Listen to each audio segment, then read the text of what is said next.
Telangana special తాలికల పాశం. Hello, good morning. బాగున్నారా? మీరందరూ బాగుండాలి, అందులో నేను ఉండాలి. ఈరోజు నేను మీకు వినాయక చవితి రోజు చేసే తాలికల పాశం చూపిస్తాను. పదండి చేసుకుందాము. ముందుగా ఈ కప్తో కప్నర గోధుమ పిండి తీసుకుంటున్నా. మన ఇంట్లో మనుషులను బట్టి చేసుకునే క్వాంటిటీని బట్టి పిండి తీసుకోవాలి. ఏ స్వీట్లో అయినా చిటికెడు సాల్ట్ వేసి కలుపుకోవాలి. తగినన్ని వాటర్ పోసి చపాతి పిండిలాగా కలుపుకోవాలి. గట్టిగా చేసే విధంగా చేస్తే ఈ స్వీట్ బయట పెట్టినా కూడా వారం రోజులు ఉంటుందండి, పాడవకుండా. ఫ్రిడ్జ్లో పెట్టుకుంటే అయితే 15 రోజులు గ్యారెంటీగా ఉంటుంది. కానీ అన్ని రోజులు మనం ఉంచము, ఆ టేస్ట్కు వెంటనే తినేస్తాము. కలిపిన పిండి పైన 1 టీ స్పూన్ నెయ్యి వేసుకొని అది కూడా మంచిగా పిండికి ఇనికేట్టుగా మంచిగా కలుపుకోవాలి.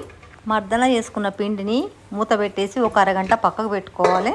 అరగంట అయిందండి, చూద్దాం. ఒకసారి మూత తీసి మంచిగా నానింది. మళ్ళీ ఒకసారి మంచిగా కలుపుకొని ఇప్పుడు పిండితో తాలికలు చేసుకోవాలి. ఒక చాట కానీ, చాట లేకపోతే ఒక పెద్ద తాంబాలం కానీ తీసుకొని ఫస్ట్ వాటిపైన పొడిపిండి చల్లుకోవాలి. చల్లడం మూలంగా తాలికలు చాటకు అంటుకోవు. ఒక చిన్న పిండి ముద్ద తీసుకొని 2 చేతుల మధ్యన పెట్టుకొని చూపించే విధంగా సన్నగా తాలికలు లాగా చేసుకొని చాటలో వేసుకోవాలి. మీ ఇష్టం, సన్నగా ఇష్టం ఉంటే సన్నగా చేసుకోవచ్చు, లావుగా ఇష్టం ఉంటే లావు కూడా చేసుకోవచ్చు. నేనైతే సన్నగా చేస్తున్నా. మా ఇంట్లో లావు ఎక్కువ ఇష్టపడరు, కానీ చాలా టేస్ట్ ఉంటాయండి. ఒక్కసారి దీని రుచి చూసిన తర్వాత ఇంకా ఏ స్వీట్ అయినా కూడా దీని ముందు దిగదుడిపోయి ఎంత బాగుంటది. చూడండి, ఈ విధంగా చేసుకొని చాటలో వేసేసుకోవాలి.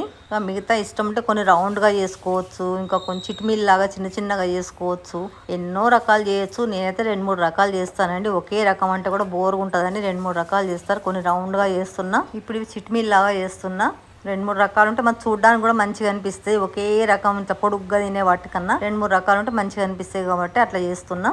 చూడండి, ఇట్లా చిన్న చిన్న చిట్మీలు లాగా చేస్తున్నా. మీకు ఇష్టం లేకుంటే మీరు ఒకే రకం కూడా చేసుకోవచ్చు. నాకు ఇట్లా ఇష్టం కాబట్టి నేను 2-3 రకాలు చేసుకుంటున్నా. ఇప్పుడు ఇంకొక తాలిక చేసి చూపిస్తా. పిండిని 2 చేతుల మధ్యలో పెట్టుకొని గట్టిగా ప్రెస్ చేసుకుంటూ సన్నగా పొడుగ్గా కాల్చుకోవాలి.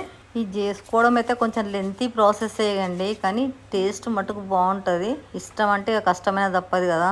అన్నీ ఇదే విధంగా మీకు చేసి చూపిస్తాను. చూడండి, సగం పిండి చేసిన వాటిపైన మళ్ళీ కొంచెము పొడిపిండి చల్లుకోవాలి. ఎందుకంటే ఒకదానికొకటి అతుక్కోకుండా ఉంటాయి. మిగతా పిండి కూడా సేమ్ అదే విధంగా యాస్టీజ్గా వేసేసుకోవాలి. పొద్దునప్పుడు టైం దొరకని వాళ్ళు నైట్ కూడా చేసి పెట్టుకోవచ్చు. ఇట్లా తడిపిన పిండి అంతా చేసేసిన ఇదిగో ఇన్ని అయినాయి. వీటిని ఒక అరగంట పక్కకు పెట్టేస్తాం. ఈలోగా మిగతా పని చేసుకోవచ్చు. కొంచెం ఆరితే మంచిగా ఉంటాయి. పండగ నాడు ఫస్ట్ వంట చేస్తున్నాం కాబట్టి విఘ్నాలు ఏమీ కలగకుండా భగవంతునికి దండం పెట్టుకొని మనము చేసుకునే పాశానికి సరిపడా గిన్నె తీసుకోవాలి. గంధము, పసుపు, కుంకుమ పెట్టుకొని పాశానికి సరిపడా నీళ్లు గిన్నెలో పోసుకోవాలి. నీళ్ళు పోసుకోవడానికి ఒక లెక్క అంటూ ఏముండదు. నేను ఈ గిన్నెతో 1.5 గిన్నె నీళ్ళు పోస్తున్నా. నేను కొంచెం ఎక్కువే చేస్తున్నా అండి. ఒక 5 రోజులు తింటాం మేము. స్టవ్ వెలిగించుకొని స్టవ్కు దండం పెట్టుకొని నీళ్ళు పోసిన గిన్నెను స్టవ్ పైన పెట్టుకొని నీళ్లను మసల పెట్టుకోవాలి. చూడండి, నీళ్ళు మసులుతున్నాయి. ఇప్పుడు మనం చేసుకున్న తాలికలను మసలే నీళ్ళలో వేసేసుకోవాలి. ఒక స్పాచులా తీసుకొని తాలికలన్నీ బాగా కలుపుకోవాలి. లేకుంటే ఒకదానికొకటి అతుక్కపోతే కలపకపోతే. ఒక చిటికెడు సాల్ట్ వేసుకోవాలి. ఏ కప్పుతో అయితే గోధుమ పిండి తీసుకున్నామో అదే కప్పుతో 1 కప్పు రైస్ ఫ్లవర్ బియ్యం పిండి తీసుకొని ఒక గిన్నెలో పోసుకోవాలి. తీసుకున్న బియ్యం పిండిలో నీళ్ళు పోసుకుంటూ దోశల పిండిలాగా లూజ్గా కలుపుకోవాలి. చూడండి, ఇట్లా లిక్విడ్ లాగా కలుపుకోవాలి. తాలికలు ఉడుకునేమో చూద్దాము. తొందరగా ఉడుకుతాయండి ఇవి, మనం సన్నగానే చేసుకున్నాం కదా. చూడండి, ఉడికిపోయినాయి. 2 వేల మధ్యన పెట్టి ఒత్తుతే విరిగిపోతున్నాయి. మెత్తగా ఉడికినాయి. కిందకన్నా మెత్తగా అయితే కూడా నుగ్గు అయిపోతాయి. చాలు. ఈ టైంలో మనం కలుపుకున్న బియ్యం పిండిని మెల్లిగా పోసుకోవాలి, గడ్డలు కట్టకుండా. పోసిన వెంటనే కలపాలి, లేకుంటే గడ్డలు కడుతుంది. అంతా ముద్ద అయిపోతుంది. కింద అడుక్కు మొత్తం ముద్ద అయిపోయి మాడిపోతుంది. ఇంక ఇది పిండి పోసిన కాంచి కలుపుతూనే ఉండాలి. అసలు ఆపద్దండి, ఆపితే మట్టుకు మాడిపోతుంది. ఒకసారి మాడిందంటే ఇంకా అసలు టేస్ట్ అస్సలు బాగుండదు, తినలేము మనము. గోధుమ పిండి తీసుకున్న కప్పుతోనే 1 కప్పు బెల్లం తరిగేస్తున్నా, 1/2 కప్పు షుగర్ వేస్తున్నా. స్వీట్ ఎక్కువ కావాలనుకున్న వాళ్ళు ఇంకొంచెం ఎక్కువ వేసుకోవచ్చు. బెల్లము షుగరు మంచిగా మెల్ట్ అయ్యేట్టు మంచిగా కలుపుకోవాలి. చూడండి, బెల్లము షుగర్ కరిగిపోయింది. మంచిగా పాశము తిక్కుగా కూడా అయింది. ఈ టైంలో ఇంకా స్టవ్ బంద్ చేసుకోవాలి. అయిపోయింది పాశము. ఇప్పుడు మనము కంటికింపు కోసము నోటికింపు కోసము అంటే డెకరేషన్ పర్పస్ మనకి ఇష్టమునని బాదాము, గుమ్మడి విత్తనాలు, కిస్మిస్లు, చిరంజి, కాజు తీసుకున్నా. నేను ఒక చిన్న రోల్ తీసుకొని బాదాములు రోట్లో వేసుకొని రోకలతో దంచుకోవాలి. ఇవి చిన్న చిన్న ముక్కలుగా కట్ చేసుకోవచ్చు, కానీ కట్ చేయడానికి చాలా టైం పడుతుంది. నాకు అంత ఓపిక లేదు కాబట్టి నేను కట్ చేయను, దంచుతాను. ఎప్పుడైనా దంచుతాను వీటిని. చూడండి ఈ విధంగా ముక్కలైనవి. కాజు కూడా చిన్న చిన్న ముక్కలుగా కట్ చేసి పెట్టుకున్నా. స్టవ్ వెలిగించుకొని ఒక కడాయి పెట్టుకొని మనకి ఇష్టం వచ్చినంత నెయ్యి వేసుకోవాలి. నేనైతే ఎక్కువ వేసుకుంటానండి. ఇది హోమ్ మేడ్ నెయ్యి నేను చేసుకునేది కాబట్టి నేను ఎక్కువ వేసుకుంటా. నెయ్యి కొంచెం వేడి కాగానే ఫస్ట్ బాదం ముక్కలు వేసుకోవాలి. మంచిగా కలుపుకొని అవి కొద్దిగా వేగగానే గుమ్మడి విత్తనాలు వేసుకోవాలి.